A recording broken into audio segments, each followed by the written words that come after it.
how's it going? Welcome to the show, the Tom Henry Show. Can you believe it? It's another one. It's September now, I believe, and we're having a good time. We're still sharing Mondays as the release date for the podcast Club Random, and I'm wondering who he's having on today. Maybe Lou Diamond Phillips's ex-wife.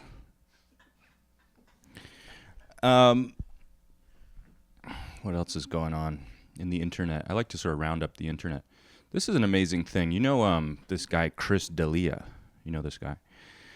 I was looking around on the internet, and Chris D'Elia, if you can believe it, does a podcast with his brother. You got to look at his brother. I'm going to put a picture of him here. Somehow Chris D'Elia has a brother who's douchier than Chris D'Elia. And this puts a whole new light onto things. That this guy the whole time, Chris D'Elia, who you might say is the douchiest man you could imagine, he's the good one. He's actually the good one the whole time. Look at this guy, Chris D'Elia's brother. Holy hell. What about this Hailey Bieber woman? You know this woman? Yeah, she's Justin's wife. And she's also the daughter of one of the Baldwins, Stephen Baldwin. And I was noticing something interesting. So Stephen Baldwin, I'm going to put a picture of him here too, is an absolute freak. He looks almost too similar to the Joker to the point where it's not that funny. He should have been the Joker. I think he's the real life Joker. And what I noticed is you look at Hailey Bieber, right? Pretty attractive woman.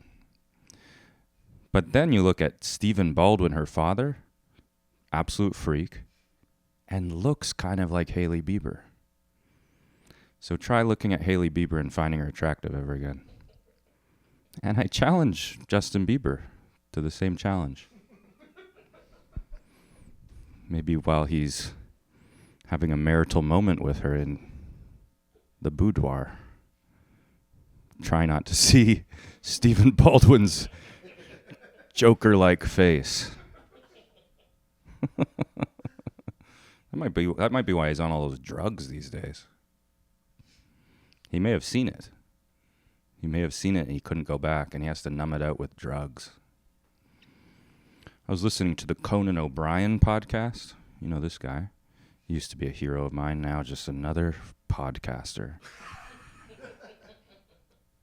He was talking to some celebrity. I don't remember who it was, but this celebrity was telling the harrowing story of how they almost didn't become famous. Can you believe the terror? And I've noticed I hear a lot of these stories out of these celebs, these nightmare stories of, well, I was almost not going to make it. I'm listening to the podcast. I'm not making it. Could you have a little discretion? Could you save the part where you wake up in a cold sweat with the thought that you may not have made it? For the love of God. My guest today is a very funny comedian, and he's quite political. So today, the theme of the monologue is politics. What fun. Here's the big new political story. Sydney Sweeney. You seen this one? Sydney Sweeney was in some kind of racist ad, and apparently he's a Republican and all this. And, I'm always thinking, why do these celebrities have to weigh in on politics? If I could talk to Sydney, I'd say, hey, Sydney, shut up. I'd say shut up and go back to not being able to act.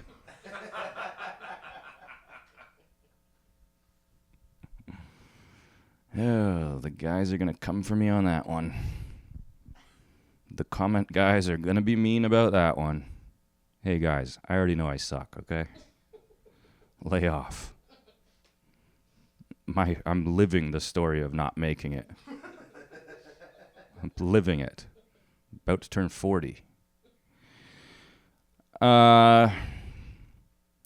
This was in politics, a headline that Trump has set a deadline for the Kremlin about something. The story doesn't matter. All I wanted to say is, I don't think we ever talk about how cute the name Kremlin is.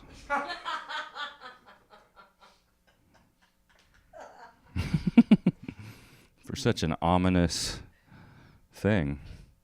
You hear about the Kremlin. Sounds so sweet. Here's another joke about politics. Why do they call it the House of Commons? I don't got anything in common with these people at all.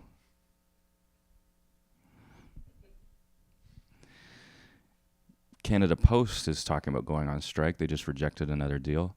Hey, Canada Post, if you keep even one piece of fan mail from me,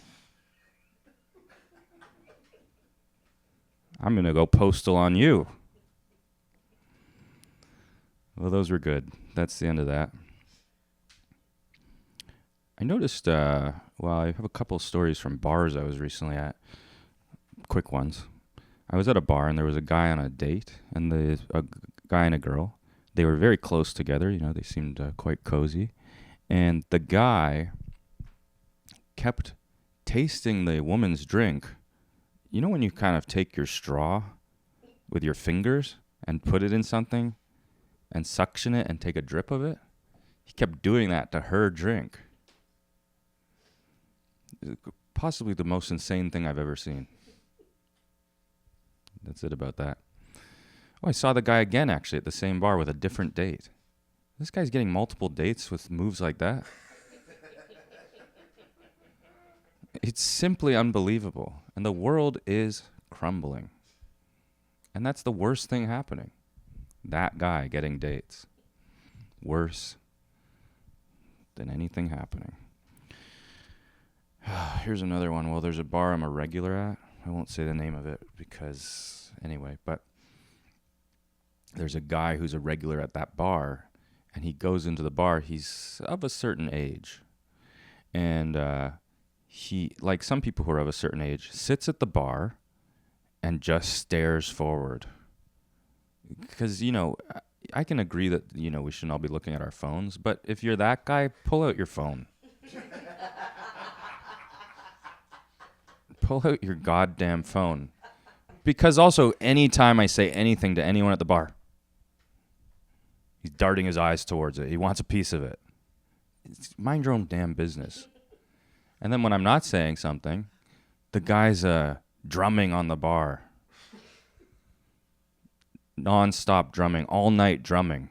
And then, catch himself, stop drumming, but he'll be doing it again in 40 seconds. That guy's got to go. That guy's got to go. The only other thing I wanted to talk about was Billie Eilish's brother, Phineas. I think he's getting a little too big for his britches. We don't need to see this guy out all the time. We don't need his opinions. Just make the music. You're the brother. Just be the brother. Be the brother. Take the millions. Make us wonder if you're secretly dating your sister. Is that a thing? Yeah. Beautiful girl, though. Cutting that part out. My guest is the terrific Jordan Foisy, and we'll be talking to him in about 5 seconds. Here we go.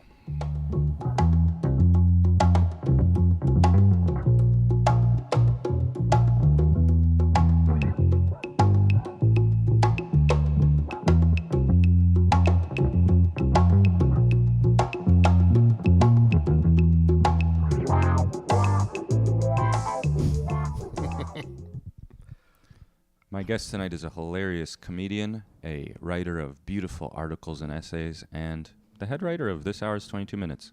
Please welcome Jordan Foisy. Hey, Tom. Hey. Hey, thanks for having me.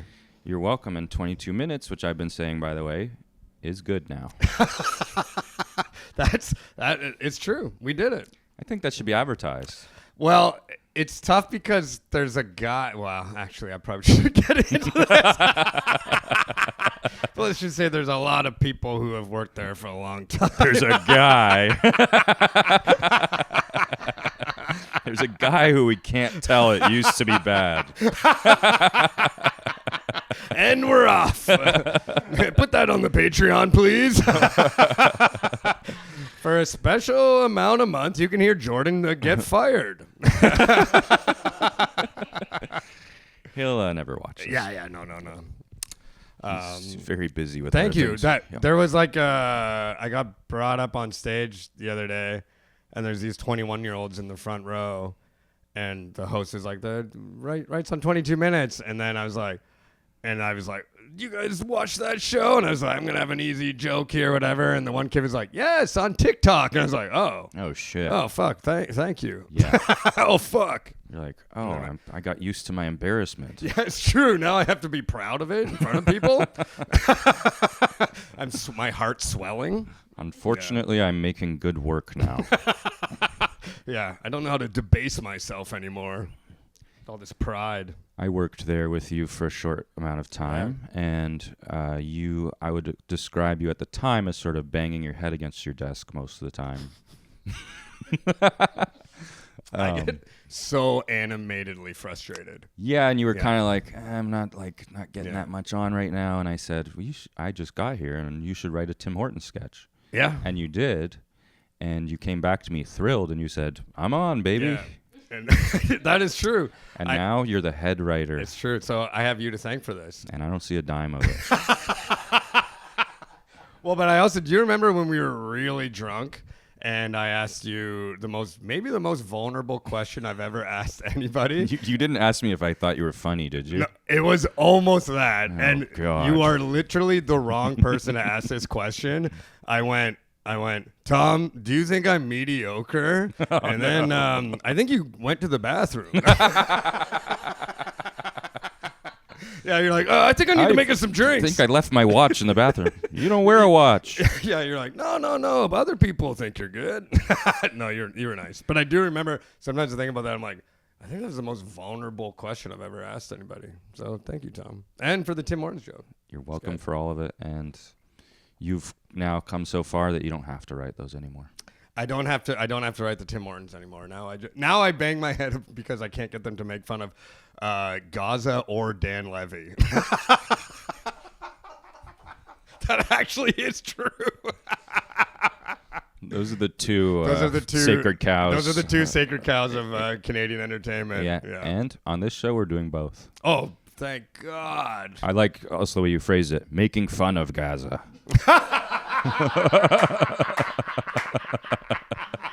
Yeah. Now, what would happen if they just dropped Dan Levy in there? Might kind of. It might sort of solve the whole thing. Maybe they could all have a good laugh. They'd all have a good laugh before ripping him limb from limb. Yeah. I wish they would occupy Dan Levy. Yeah, we should boycott Dan Levy. I think that's the move. Well, You have been, I assume. have. I went to a dinner with him once. How was it? He seemed really insecure. Oh, interesting. Not what you would expect. Is it? Yeah, because he has the haircut of a man who's never felt any insecurity. And the career. And yeah, his first movie, Netflix was like, hey, you want to make movies for us? And he's like, yeah. And they're like, you're going to make a comedy, right? And he's like, no, I'm going to make a drama about grief. And there's such a funny part in this movie. I forget what it's called. It's called... Good Grief. It's called Good Grief. Yes, it's called Good Grief. And there's a part at the start where his like husband dies in a car accident. And he runs out to see it. And he's directing it. He's the star, and it cuts to the widest shot possible of him reacting to his husband's death because it's like that's as wide as he had to get it to hide how bad the acting was. I don't know how to do that part. Yeah, truly. Will it look artistic if we use a drone? Although I will say, I'm on record as saying I've had it with scenes in movies and television of somebody finding out somebody died, particularly their child. Dude, I very much agree with this because, as not to get too, but I've been through some losses in my life, and once you have Try not to bring that stuff up. Yeah, This yeah, is yeah. a comedy show. This is funny. But it's crazy when you see it how cavalier they are about like death, especially like kid death in movies. Like as a backstory, like in the new Jurassic Park, Mahershala Ali's character, there's a point where he like looks at a picture of his daughter and he gets all sad, and it's like. He doesn't need this to fight a T-Rex. Like he doesn't need like the motivation. It's fine. I didn't need that beat, but they just like they toss it on like it's fucking like oregano. There was an executive who's like, I'm not believing that he wants to get the dinosaur. It's true. We need kill his kid. That's exactly what happened. David Zaslav or whatever. We need to get the dead kid metrics up on the dinosaur movie, please. Have you seen Chris D'Elia's brother? No, I got to get eyes on this freak. Yeah. So he looks worse than Chris D'Elia? Worse. In what way? Like just the viewers will already have seen a picture. Of course. But I think he wears like a colorful backwards hat a lot of the time. Okay. And he has a dangly earring. Dangly earring? Yeah. Jesus. And he's somehow more confident than Chris D'Elia. Okay, does he offer to punch up the material of young female comedians as well? He like sits beside him in the bar. He's like, "Hey, I'm Chris D'Elia's brother. If you need any help at all, can I help you out?" That'd be a good like buddy TV show for them. Two guys who they open a business punching up 18-year-old girls stand up. Yeah, it's right after Cops. It's an episode of Cops. They bust in. And it's all like a defense of Chris D'Elia. It's like, it's a pro I was messaged her because I thought I could help her. It's a pro D'Elia, yeah, and you're on his side the whole time as a viewer. Or actually, it's one of those like bad man TV shows from the glorious days of cable. Remember when we were all like, is it okay to root for Tony Soprano? Yeah. There's like a show like that, but it's about Chris D'Elia. Yeah, they're like, Walter White keeps getting worse. Yeah, Aaron Paul's playing Chris D'Elia, and we're like, what a powerhouse performance this is. So Chris D'Elia is the good one. He's the good brother. Yeah. Oh, well, wow. This is a shocking turn of events. You heard any good celebrities? Oh, I did want to say this. I did see the Stephen Baldwin, Haley Bieber thing years ago. They kind of look the same. They look exactly the same. And it did immediately, her hotness did immediately vanish. I was like, is that, now I see a picture of her. I'm like, is she in Biodome? You can't look at her anymore. And by the way, men of our age probably shouldn't be anyway. All right. Mm-hmm. Into the material. Please. You grew up in Sault Ste. Marie. I did. This is true. Yeah. Tell us about it. Tell us about Sault Ste. Marie. It's a dump, right? It is a full-blown dump. One time, I was dating a girl, and she came back. She visited Sault Ste. Marie with me for like summer holidays or whatever. That's my just after university, and she started crying when she saw it. And then her exact words were, "It's just so sad." Just as soon as you entered city limits. It was more when we were walking around downtown. It was like we got in there, we're hanging around, and then we went for a walk through the downtown, and that like kind of made her cry. So it's like it has that kind of powerful effect. Well, it's like the opposite of Paris. That girl should see every city now. Yeah, it was just kind of ahead of the curve.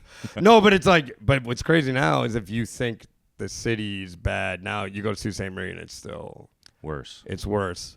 But there's something about that's happening now where it's like there's also like terrible espresso places. Oh, nice. So it has like there's gentrification happening as well, but the gentrification is also like really like you can go to Sault Ste. Marie and have that weird feeling of like, oh my God, I'm so privileged. There's people suffering over here while I'm having a latte, but then it's also like the worst latte you've ever had in your life. Yeah. So it's like the fentanyl addict. Yes. There's like a fentanyl addict like running around, and then you're like, oh, I guess it's okay if I have a charcuterie board. Should I feel bad about that? And then the charcuterie board has like a pepperette on it. Is that a no-no? What's that? Is that a no-no? I think it depends on the pepperette. Okay, let me try. Like it has a single pepperette. Yeah, it's like no, it's a no if it's a hot rod. That's when it's a no-no. Yeah. The charcuterie has nerds on it. Excuse me, can I get more Smarties for this board? I don't think I got enough. They're drizzling Smarties like they're olives throughout the plate, like dates. What kind of black diamond cheese is this? Yeah, you think we got Balderson money in this town? Yeah, it's a bit. Yeah, it's pretty dumpish, and it's tough because it's literally like, I think some people have this like they'll have this conflicted feeling with their hometown and stuff like that, or they'll find parts that they like, and I try to do that. Like I literally try to do that, but then it's like I go back and I'm like, oh fuck, this place is fucking like. I recommend everyone at home go on this website called SiouxToday.com, which is all the local news, and it's like the stories are crazy on SiouxToday.com. They're like, it's like mother of 5 carjacks, like someone for like a meth. It's like really like dark, really dark, bad stories. My brothers and I, we tracked one of our friends through Sioux Today stories and watched his life kind of go down. It was very sad, but also we were kind of bonding as brothers. Because the first story in there is like local teen opens up ice cream parlor, and it's like very sweet. Yeah. And then the last story is like drunk driver busted with pound of marijuana. Yeah. Well, he had a good run. He did have a good run. Yeah. Yeah. So how do you think that place shaped you? Oh, do you want? Make it as quick as possible. Yeah, I was gonna say. Do you want me to go full published article writer on this? No, I mean, I would say when I first met you years and years ago. Yeah. And I hope you take this well. Well, we'll see. You had a bit more of a schlub thing going on. I did, yes, 100%. And now you're quite put together and impressive. Yeah, thank you. Which I'm wondering, when does my growth come? I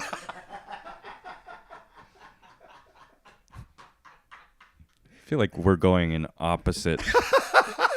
You're going to wake up in Sault Ste. Marie.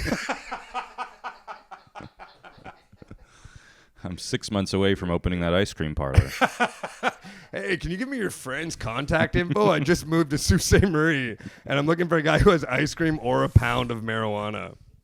Yeah, when I first met you, you were a little scrappy. You know, you still had that voice, which was crazy. I had probably hockey hair. Yeah, you had like sort of hockey hair that was sort of probably starting to go away. Yeah, just starting though. It wasn't the full. Right. Yeah. And but you were a nice guy. Thank you. I was scrappy and nice. No, but you know you had a broken limb at some point. I did. I had a broken foot. I was kind of scrappier. I mean, I don't think that's what shaped me about it. I think that was just I just didn't have as much money. And then I just had more money, and then I was You were worse though. Like as a person, or what do you mean? No, just like, you know, you weren't as impressive. I guess maybe that is money. It was. I literally think it was money. I literally think it was like, oh, I have more money.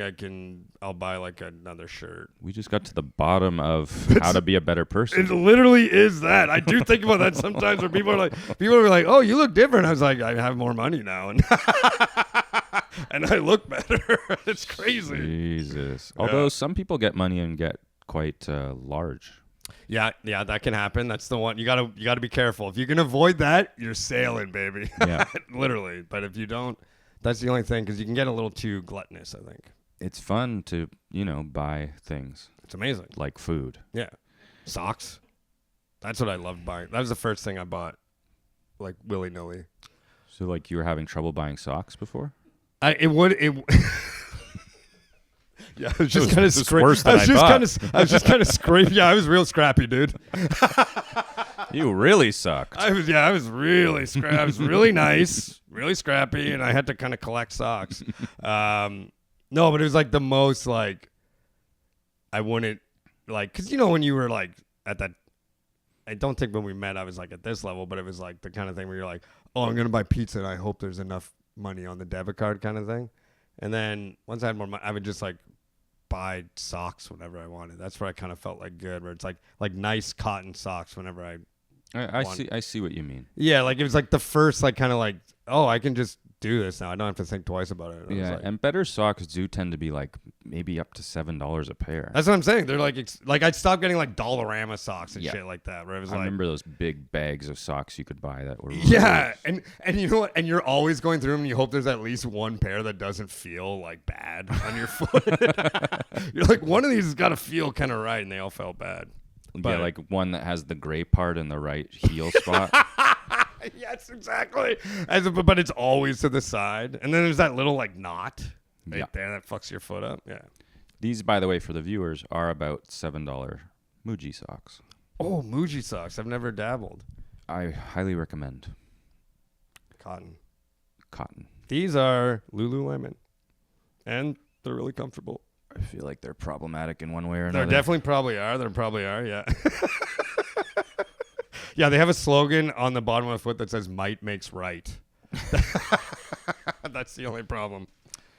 But so back in your scrappier days, Yes. Yeah. you were always wonderful. I don't mean to paint you in. I didn't take it anyway. Okay. You at one point, how do I say this? At one point, you made quite a to-do of the fact that you may have contracted an STD that would never go away. You had You should say the one. well, I'll ask you this: what's scrappier than thinking you have herpes? right. That's a real underdog story, right there. And many good people do, and this is nothing against them. Yep. But you sort of had stand-up bits about it. I did, yeah. You maybe wrote an article about it. I did, yeah. Well, I wrote the article after. once I found out that So I didn't have it. you found out at some point after, I want to year, say about a year. It was about a year. So you lived about a a year of running around town, telling people on Telling stage everyone. and off that I have herpes. having a regular sex life that wasn't really affected much. Nor should it be. Nor should it be. Except for certain times when it's Sure. I just want to be very sensitive Yes. to that No. community. It's 100%. apparently a lot of people have it. Yeah, true. But I am not one of them. you're not one of them.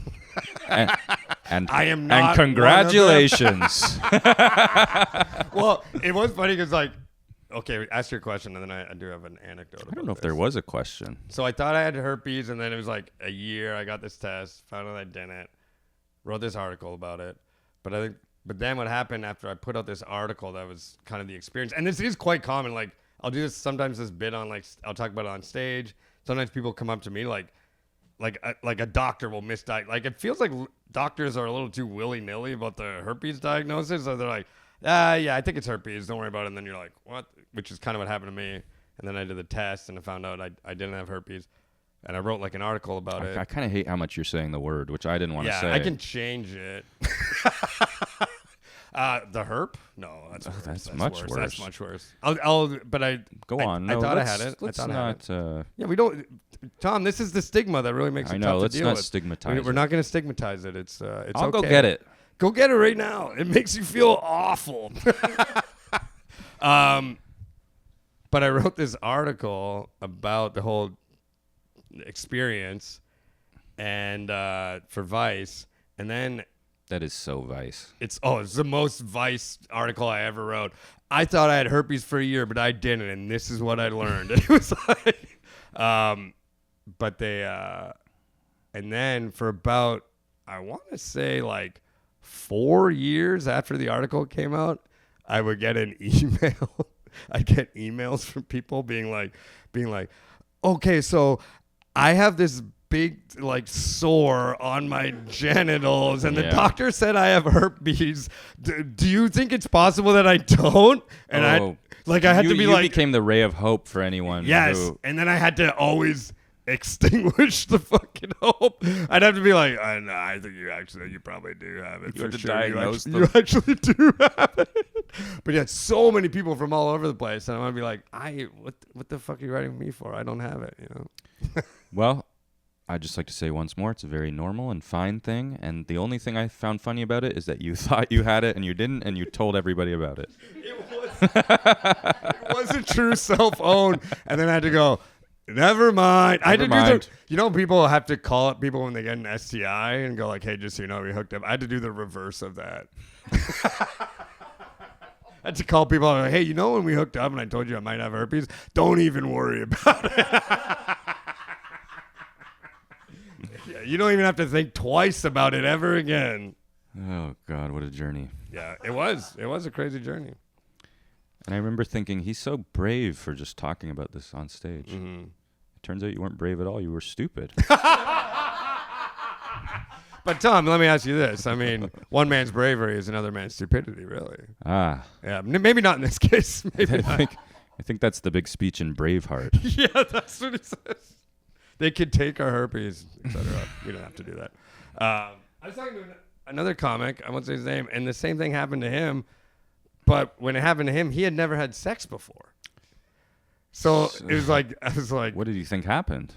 He literally, he was all OCD about it. He thought like, I think he probably thought he was like cursed or something, but it was like, dude, you definitely should have asked to follow up if you had that. Well, we've all had the experience of doing something perhaps regrettable. This is why and then feeling itches that I think your brain is torturing you with. Oh yeah, because you do something kind of, maybe you have like because that's what happened to me. It was like the night where I thought I got it from was like this insane, crazy, like weird sex-filled romp, for lack of a better word. It was truly absurd. It was truly absurd. I've never encountered anything like it. It was like from Penthouse. It was crazy. It was like a Penthouse story. I'm interested, but also not. Yes. I'll give you the start of the flirtation. Okay. And then we can move on from there. I was like parking my bike because I used to live above this bar. Sounds like a sex-fueled romp already. No, dude. Literally, this woman was smoking outside the bar, and she came up and she started grinding the front tire of my bike, like before she started talking to me. It was insane. And then I was like, and then that's the person I hooked up with. So I'm like, yeah, maybe I got herpes from her.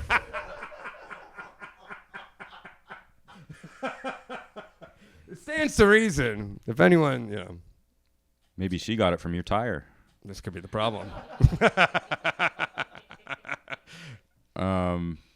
There is a time in life where that's still somebody you consider going home with. Oh, completely. Yeah.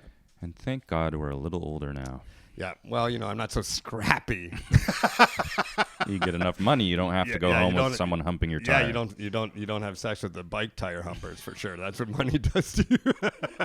First thing I did, I started buying socks. Second thing I did.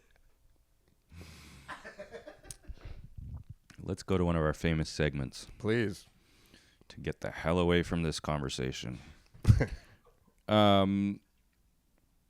This is called Random Wikipedia Entry. It is a great segment. Okay. I'm just going to read a random Wikipedia entry, the first bit, and we have to talk about it for a bit. I love this. This is awesome. You're about to not love it. Oh, fuck. This article...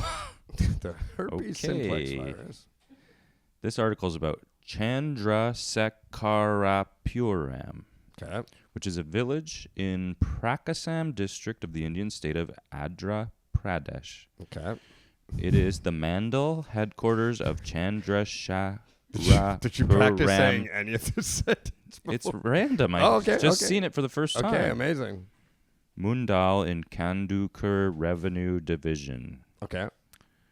Go. Where is it in India? South, like west of the... It is in the Indian state of Andhra Pradesh. Okay. Interesting. Well... This one is over. Well, it's...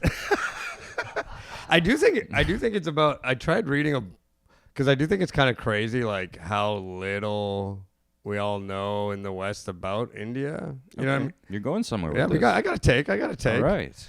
Well, as proved by the fact that we don't know this we had place. no idea where the could be one of the biggest cities in the whole country. I bet you literally that would be the second biggest city in Canada easily. It's probably like 10 million people live there or something like that. Will definitely be the longest name we have.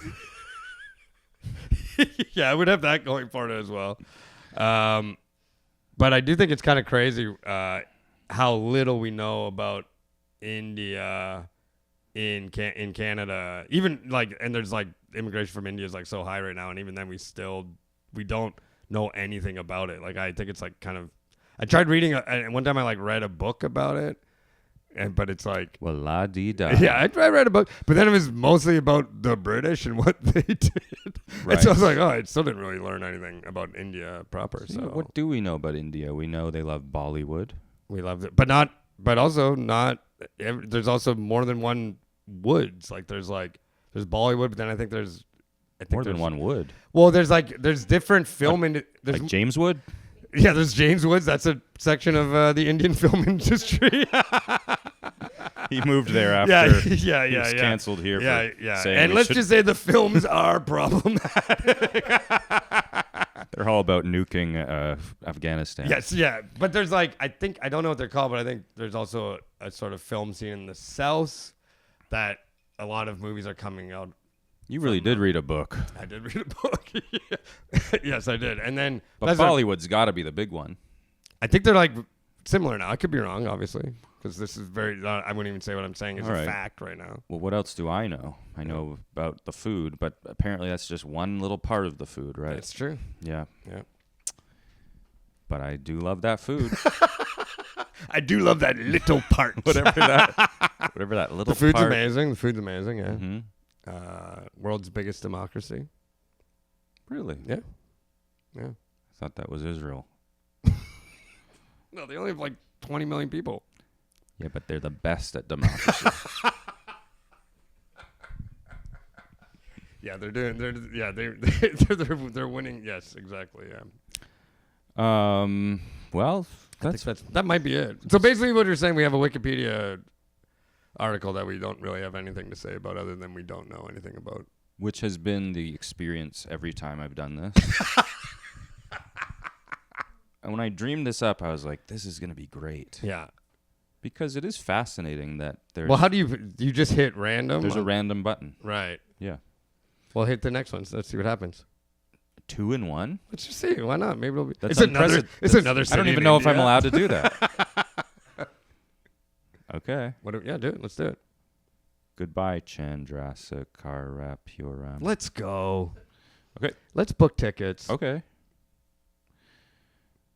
Ready? Yep. 1837 Tennessee gubernatorial election. Yes. There's some meat on that bone. Oh, fuck yeah. I know so much about that. You know what we could talk about there? Yeah. Why would it possibly be gubernatorial? Why It's didn't it governor. Just say governor. Say Why isn't it gubernatorial. goober?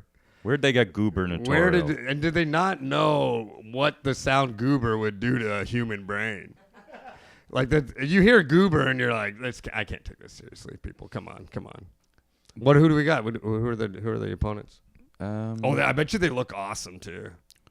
There was a Whig nominee versus the incumbent governor, Newton Cannon. That's a good name. Newton Cannon's Newton incredible. Cannon, almost certainly a racist and a slave Well, owner. they're all for sure. They're all that. Yeah. We are not co-signing any of the But- gubernatorial nominees. about to be sued by the family of Newton Cannon. Hey, he fought the good fight. He actually thought they should have arrest. So Newton Cannon won re-election against Democratic nominee and Brigadier General Robert Armstrong. Now, what's a brigadier? Robert Armstrong. What's a brigadier? Do we know? A general? I feel like he's like the guy that plays the flute at the start. At the start of the army march. Well, that's another one akin to gubernatorial, flautist. Yes. What are we doing here? You could be a flutist. That doesn't sound better. There's got to be a better. No, flutist. Well, Just- it's actually hard to say. Flutist doesn't sound good either. Flutist. Yeah, It's pretty hard to say. Flute player. Flautist. Why do we have to give them a sort of? Flute player. Yeah, flute player sounds better than both options. Flautist sounds sort of like sort of. There's a sinister edge to flautist to me. Flautist sounds like the lady who you thought gave you herpes. Dude, I hooked up with an absolutely dimed flautist last night. It's flautist was all over my bike tire. The real flautist last night. Dude, you were a real flautist last night. I think we're going to take a break. Oh, beautiful. So stay tuned. We'll be back right after this. And we're cut.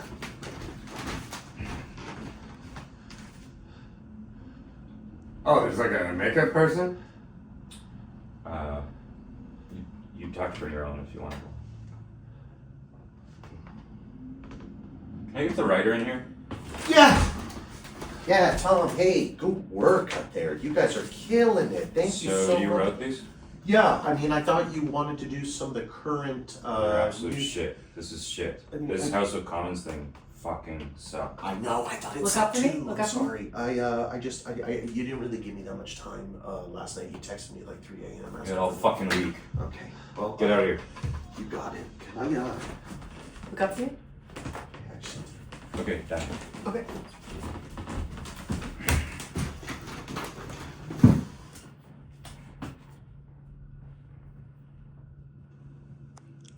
And we're back with Jordan Foisy. Yes. All right. Crazy break. Mm-hmm. So, I wanted to talk to you about this. Yep. I once famously tried to convince you to grow your hair out like Jack Nicholson. Yes, you did. And I did listen. Yes, you did. Yeah. And I thought you looked good. Did you? Yeah. Actually? Yeah. Oh, fuck. You should have told me that more. I needed a little support on that ledge was a little precarious, you know? I was way out on a branch. I thought I did. You but- did say to look at... Okay, continue. Well, you don't do that anymore. You don't. keep it quite shorn. I do get tempted Mm-hmm. to go back to it because I don't... I get kind of bored doing this all the time. Yeah. Yeah. But this does fit in with your more sort of moneyed put together This look. is the thing. This is decidedly not scrappy. Right. When I had the long Jack Nicholson hair, I looked very scrappy. Well, I think, you look at Jack Nicholson with that hair, and it just exudes confidence, doesn't it? It does. My issue with it always was, though, I would love to get a grip of Jack's hair. I'd love to get a nice mittful of it because I think he had thick hair.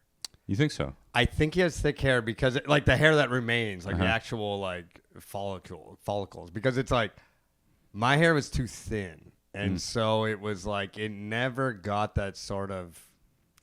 Because, yeah, Jack's hair in The Shining looks so fucking good. And then, to me, it never had enough, like, substance to it. And then, like, the longer it would get, it would kind of look greasy and shitty. Like, I think you need thick hair to pull it off.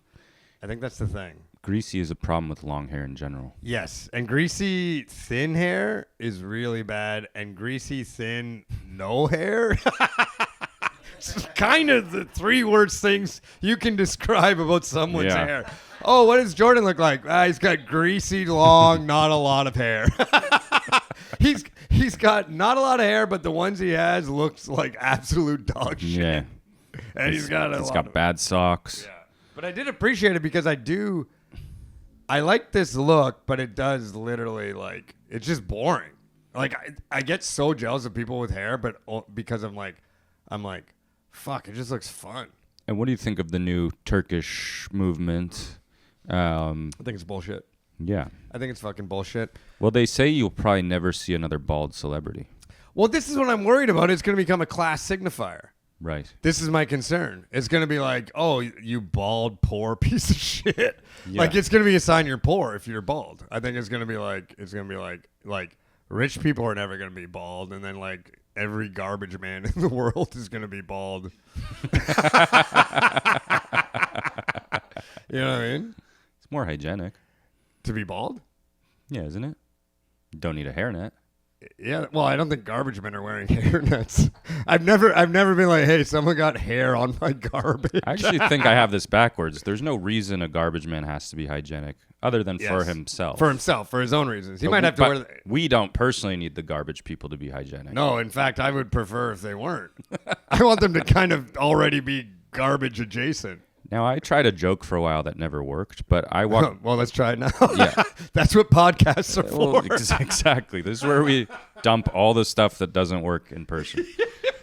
That's where all our 6 out of 10 material goes. Well, this didn't work in Barrie. That's great. You don't have to waste anything. Yes, it's true. So I walked by a garbage man once, and he was putting the garbage in the truck, and he was covering his nose with his arm, as though the stench was getting to him. And I thought, isn't that the one prerequisite for becoming a garbage man? Yeah. You know he got written up by the manager. He got in trouble.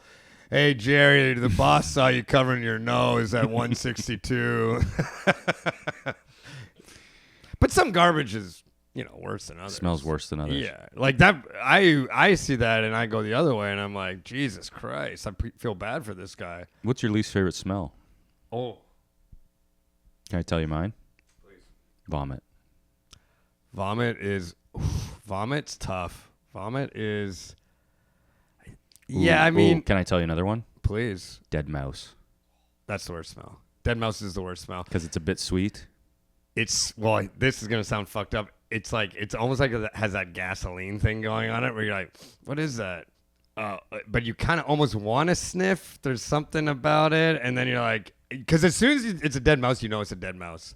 And I was at I don't know if you were there when this happened, but one time in the writer's room at 22, I think it was the old studio, I was like adamant there was a dead mouse somewhere, and I sounded fucking like Edgar Allan Poe. Turned out it was just one of the sketches. This is before it got better. But yeah, because that smell, I think it's once you rent for a while, you know what a dead mouse smells like, and it's the only way. I think that's the worst smell for sure. Dead mouse is awful. And you start to prefer the smell of a dead mouse to the smell of a live mouse. I don't think I've smelt a live mouse. But you're just happy to know they're dead. It feels like victory to you. Yeah. And you're like, got him somewhere. But then you also go like, where the fuck is he? Where the fuck is this guy? Because the dead one. And it might be in the wall. You might never be able to reach it. That's literally maybe the third thought I have every time I smell a dead mouse. I go, oh, what is that? Oh, that's a mouse. Ah, he's probably in the wall. Fuck. And the next thoughts are, now I have to get used to this smell so I don't smell it anymore. And then I have to wait for this animal to rot until it's literally gone. He disappears, and then you go, well, it was nice having friends.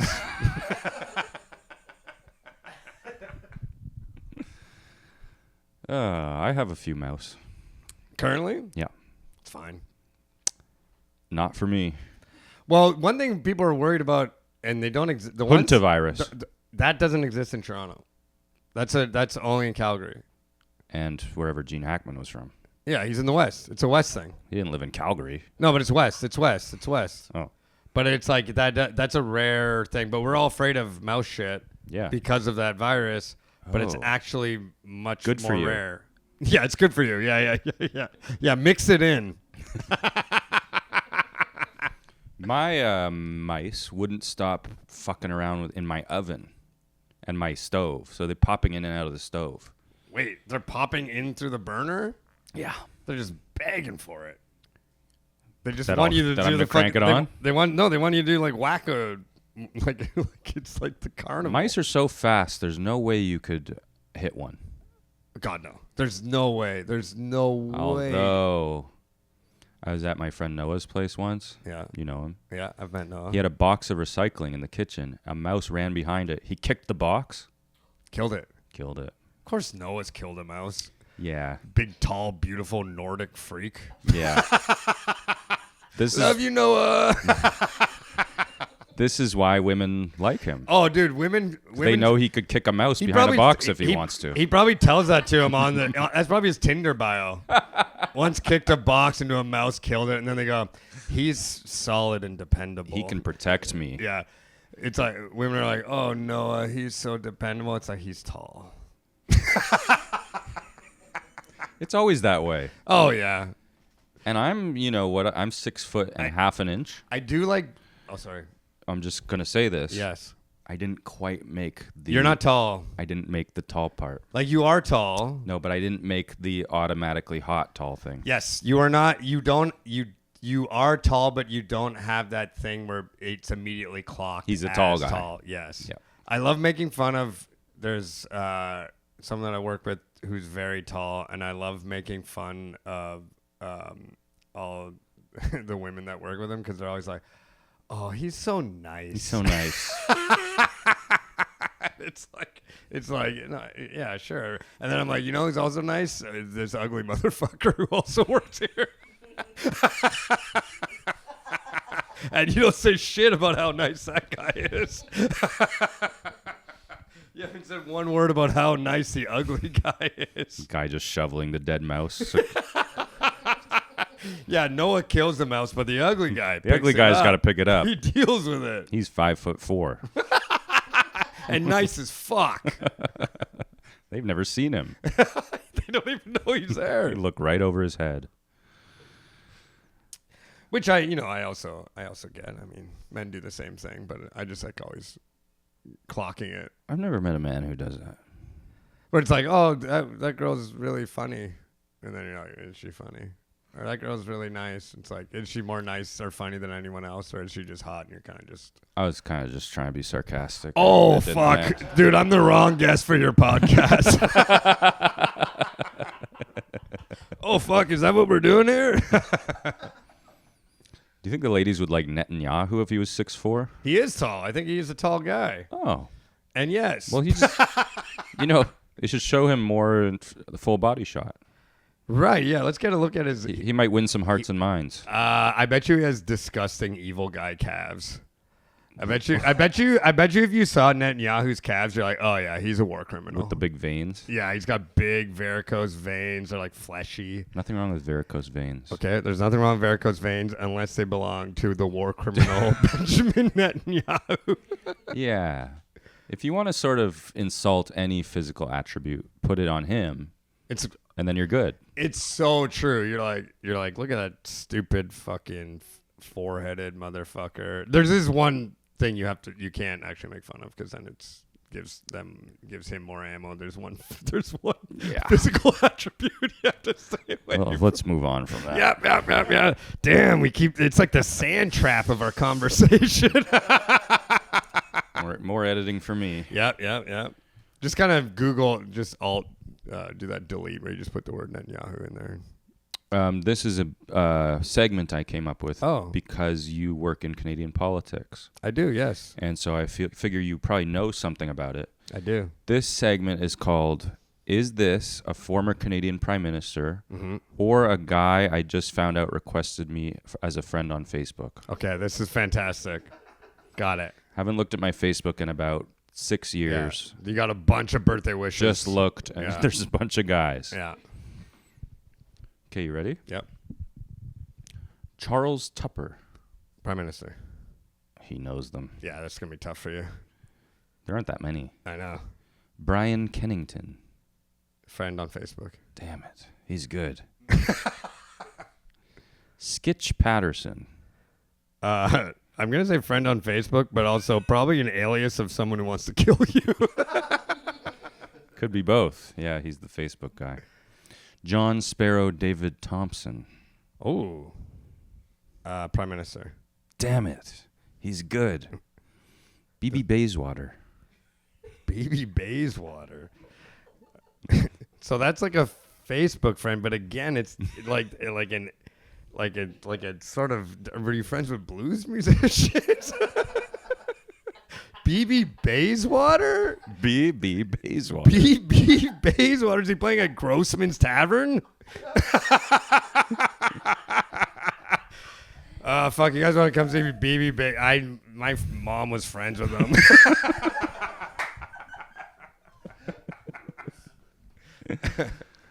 So your answer is? I'm going to say Facebook friend. Yeah, he is. Yeah. Yeah. Not a friend. I haven't approved any of them. Okay.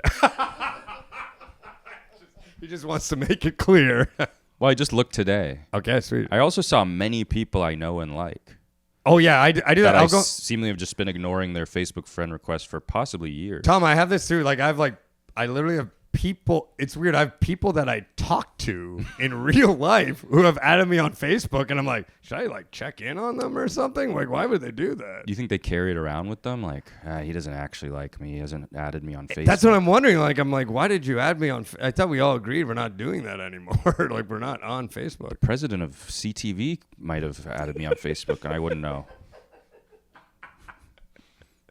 Maybe they wanted me to do this for them. Yeah, dude, you were supposed to host the CSAs.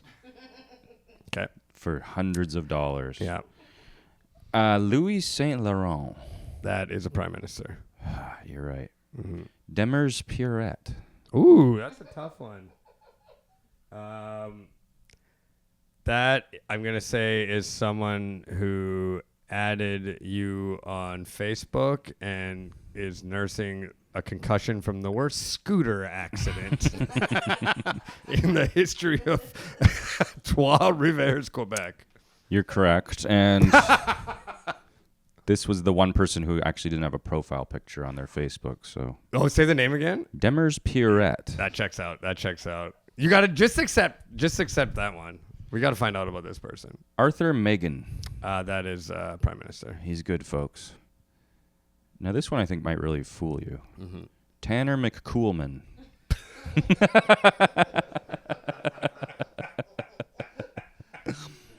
I think that's our first Prime Minister. Correct. And that was that. That was very fun. Pretty good, right? Yeah, that was awesome. That's a fun game. We can I play, might be we the can play only anytime guest you you- like. That might be the only guest you could do it with. What do we have?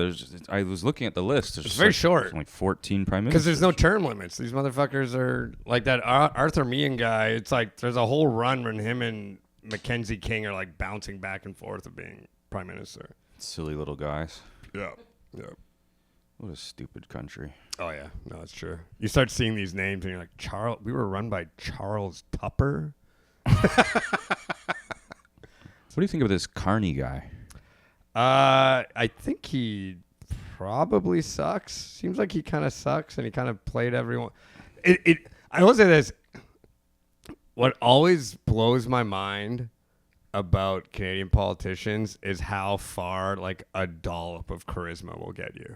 Truly less than a dollop. Oh yeah, just like a zest of charisma, like just like a lemon skin zest worth of charisma. Like a mouse dropping of Yeah. charisma. Like if you can talk to Jon Stewart for 7 minutes, you can become Prime Minister of Canada. That's how that went down. It's like, oh, he didn't shit himself on American TV. And that was the pinnacle of his charm. Yeah, that was as charming as it got. And then he just sort of walked around and was like, "Can I eat one of your donuts?" 100%. And people were like, "Oh, wow. Yes. He eats donuts." It was that thing of like it's like one, everyone hated Pierre so much, which was like that was like my whole theory where it's like people actually hate that guy. They hate him so much. And so then the fact that Carney seemed normal and he could talk on TV was like that's all it took for everyone to go like, yeah, okay, I'll take that. That's fine. And it's a bit of a cheat code to get to talk to Jon Stewart too. Yeah, it's crazy. Because he's going to make the jokes, and then you just go, yeah, the guy, Pierre Poilievre sucks. Yeah, it's like everyone goes like, and then it's so funny because Pierre then couldn't, he didn't have, because he spent his whole time getting famous, like in the alt-right pot, like his version of doing Jon Stewart was doing Jordan Peterson. Mm-hmm. And then everyone was like, well, if we hate this now, fuck you. Like what happened to Pierre Poilievre was so funny. He was going to be prime minister, and then Trump is like, I hate you. I'm coming for your shit. But it's like, the fact that Mark Carney got to go on Jon Stewart, it was kind of a wrap from then on out.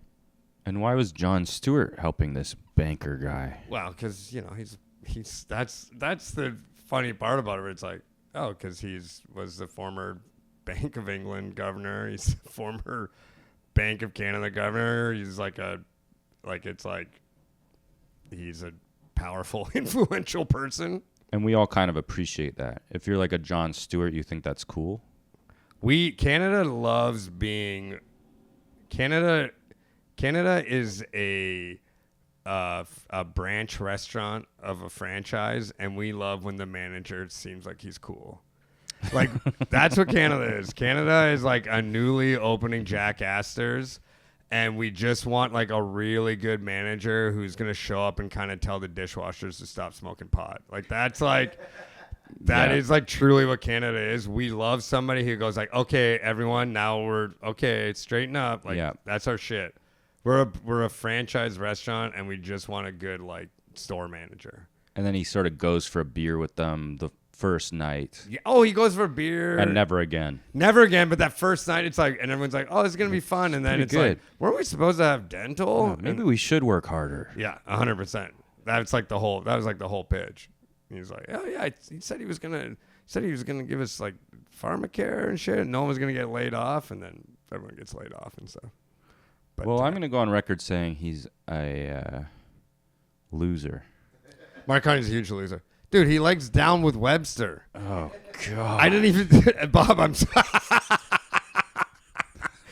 Like, I didn't even know people liked Down with Webster. I thought that was made up. He's the world's first Down with Webster fan. Literally, Our prime minister. our prime minister. I had never heard a song by Down with Webster until Mark Carney became prime minister.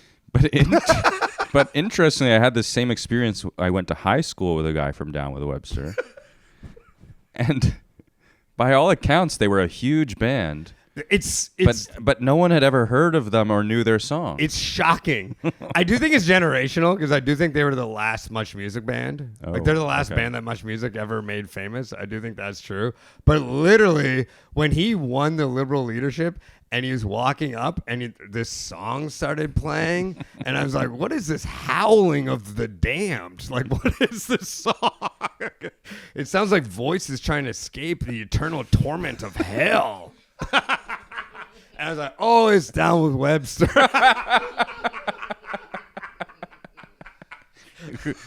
We've never heard noises like this before. I didn't know the human form could emit such agony. Mark Carney?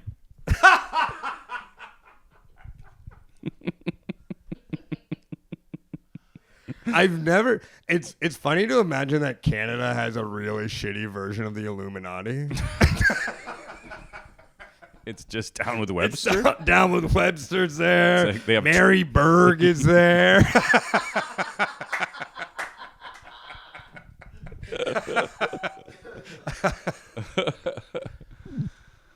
Oh, wow.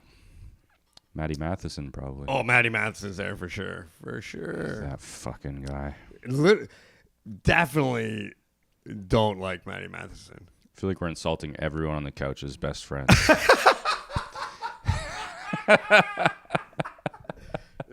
Yeah.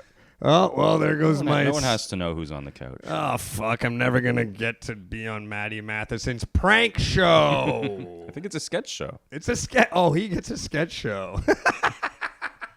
Canada loves giving sketch shows to people who have never been in a sketch. We're the one country. We're the one country that goes. We're the one country that's like, oh, you're doing a sketch show? You've never been in a sketch though, right? Good.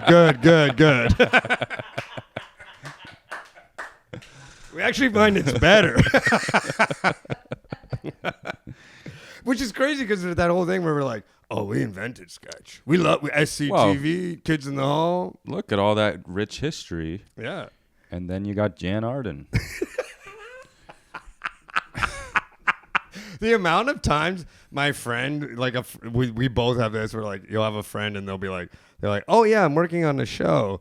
And they're like, who's it with? And he's like, two of the members of Swollen Members. You're like, what? Why? They have a show? Oh yeah, it's been in development for years. You go, is it funny? They're actually really nice guys.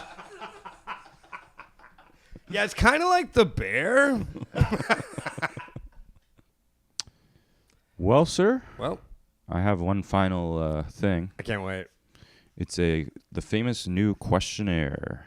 Oh, sick. It's called the Henry questionnaire.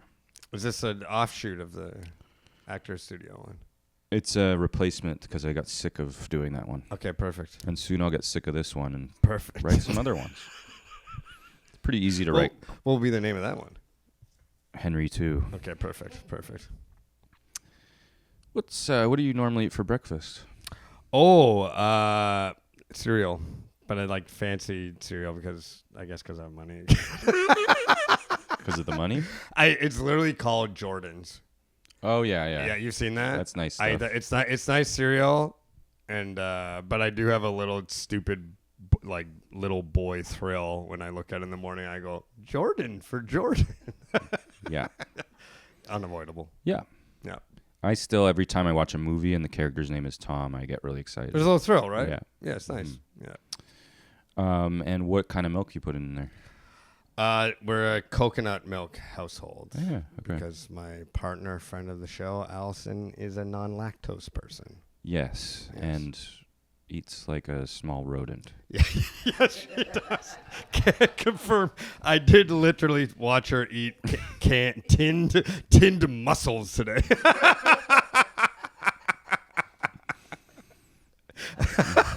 I literally think for dinner she had tinned mussels and green beans. Yeah, that checks out. Do you currently hate someone? Oh, fuck. I have a hard time. I don't think I do. Because it's like I don't feel. It's like I just don't have that much passion for anybody. You know what I mean? And it's like weird to like I like hate Netanyahu, I guess, but like it's like I don't. You don't know him. I don't know him. He could be a really cool guy. I actually hung out with him last night, man. But He's different in real life. Yeah. But yeah, I don't hate. I don't have anyone that I feel like personally about that way. I would say. Yeah, that tends to be the consensus on that question, and I think I'm going to lose it. Is that true? Most people. Well, most people don't want to live with hate in their heart, and it's also a hard emotion to upkeep. Yeah, you really got to stoke that motherfucker. Like, it requires a lot of anger. It does, and it's like you kind of got to wake up with it. You know what I mean? Meanwhile, I'm seeing my own name on a cereal box, and I'm going, oh. Putting on your nice socks. Yeah. And hard to keep a hate stoked. Taking your little squirrel girlfriend to the park. I believe that people are either sad or happy. Which one are you? I am happy. Currently, I got sad in June. Okay, but I'm not talking about I'm talking about in essence. In essence? Mm-hmm. Ooh, I love that question. That's a good question. Oh, that's tough. Interestingly enough, Tom, I would say maybe what changed between Scrappy and now is money, and apparently it does buy happiness. Because I do think I would have said before I was more sad, but I think overall I balance out to happy. I think, even though I get sad and everything else, I think I'm happy. Lovely. Yeah. Must be nice. Yeah, it feels it honestly doesn't feel that much different. You don't get like sort of passionate feelings about Phineas from Billie Eilish? You're not laying awake looking at TikTok and going, that Phineas is stepping out too far. Someone has to defend Billy's honor. I would say I think I'm my resting heart rate is happy. Great. What's your biggest fear? Ooh. Okay, there's two. There's one, I have this reoccurring dream where I signed up for hockey to play hockey again, and then it's the first game of this new season, and I'm like, fuck, I don't want to do this. And it's like, the fear might be like committing to too much maybe or something like that. I have that dream too, but I'm back in hockey and I'm late for the game. Are you serious? Yeah. Is it what? So we have it is like that kind of thing. I'm like, No, but I'm late and I really want to play. oh, interesting. And by the time I get there, the game's kind of like over. Weird. No, mine is like, fuck, I don't want to play. I hated playing this. Huh. And then also, this is probably also true, but I think people kind of skate around this. I feel like dying is terrifying. Yeah. Like, I hate when people go like, oh, but it's just a big nothing after that forever. And I'm like, yeah, that sounds fucking brutal. I know what it is. Like, I don't. Yeah, it's just everything's gone and everyone you love, you never knew them. And you never come back. Yeah, everything you did, you don't remember. And And it's no big deal. You don't matter, and the universe keeps going forever, and you're not part of it. And then I go like, yeah, I know what it is. That sounds like absolutely, absolutely terrible. It's god awful. Yeah, it's one of the worst thoughts we could ever have. No pun intended. Yeah. That was Adam's That was Adam's death. biggest. Oh, Adam's death too. It's also mine. Yeah, it's one of the scarier things. But you're right. Some people just don't seem to be that afraid of it. It's very strange. They have this sort of like, obviously there's people who believe in an afterlife, but even there's people who don't, and they go like, yeah, I just think when it's over, it's like you don't even know. So what's there to be scared of? Like, you're not around anymore. I'm like, that's what's to be scared of. That's the worst thing ever. Who's gonna hear my riffs? Why did I build this podcast up? What about my Patreon? Oh, don't worry about your Patreon. It'll be doing very nice. Took me forever to get that $50 a month. Yeah, that might be the best day of your Patreon. Oh, boy. Well, maybe we'll be kept alive forever by AI. Yeah, that sounds marginally better. I'll take it. It's really helped my hypochondria, AI. Oh, really? Yeah, because it's nice. The ChatGPT doctor thing. Yeah. I've heard this. I've heard that's what it's good at. It's really nice to you, and it's like, you're probably fine. Oh, really? Mm-hmm. Oh, fuck. Damn, I kind of want to try that, actually. I recently had a spell of vertigo. Okay. I did hear about this, yes. Which was awful. Mm-hmm. And I didn't even go to a doctor. I just talked to ChatGPT. Would you do ChatGPT therapy? No.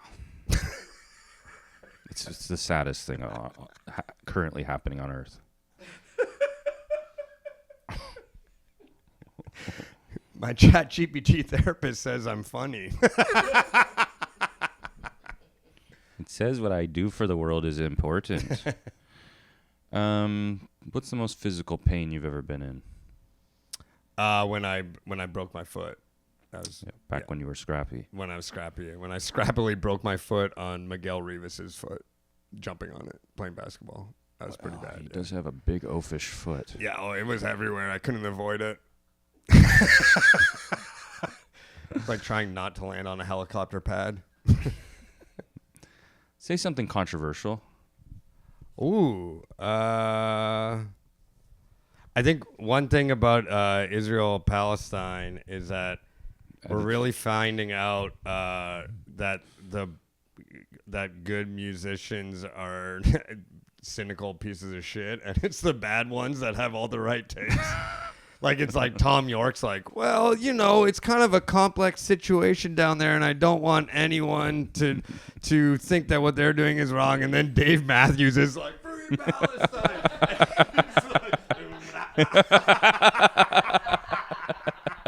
It's like Kendrick's like, I'm not even going to talk about it. I have a powerful statement that Drake sucks. And then Macklemore's like, literally like, shoot me in the chest. I love Palestine. It's been a real kind of crazy moment of people, like the ones that suck have been like the most strident about it. Yeah. It's like Nick Cave, Tom York are all like, well, the world is spooky and morals are crazy. Yeah. Maybe I shouldn't have wished for Train's death last episode. Oh, dude, Train's going to fucking join Hamas. They're probably on the Train. Oh, man. That's a good one. Thank you. What's your favorite thing to do? Going to the movies. Go to the movies. Yeah. Alone with a person. Okay, so that's good follow up because I was going to say going to the movies alone. I do like going with other people, but I also just fucking love going to the movies. A spontaneous, oh, fuck, I got a couple hours. I'll go see a movie. That's awesome. There's something really beautiful about it. It's so good. Like, it's 2:00. I'll go see a movie. I'll tell you something beautiful about me. Yeah. I used to go to tap dance lessons on Tuesday nights. Okay. And then it was on the subway line, so I would take the subway over to Italy. Oh, fuck. Which is sort of a know where this is going. big chain. Well, everyone knows what Italy is. Yeah. I would buy myself a nice little pasta. Yeah. And then go over to the Varsity movie theater and see whatever was playing. Yes, that's a gorgeous. Where did you take the tap shoes off? Oh, I wore them all the way through. Walking through the theater. Let me tell you. Excuse me. I really ruined all of us strangers. Will you stop? Will you stop going to the bathroom, sir? That is a very nice evening. That's a dream evening. Yeah, it's the kind of evening that makes you feel proud of yourself. Yeah, it's because it's It's a very very personal sort of intimate night, but it's also that's kind of that's the kind of night that is the reason to be alive. It's like, oh, you did a little thing for yourself, had a nice meal, went and watched a movie. It's like that's as good as it gets. Like we're not humanity's not gonna trump that kind of shit. That's like a nice night. You know what I mean? Well, what a positive way to end the night. Yeah. And I've been trying to be more positive on the show. Well, I balance out happy. But I'm not going to tolerate that Phineas anymore. Stay in the bedroom and make the beats.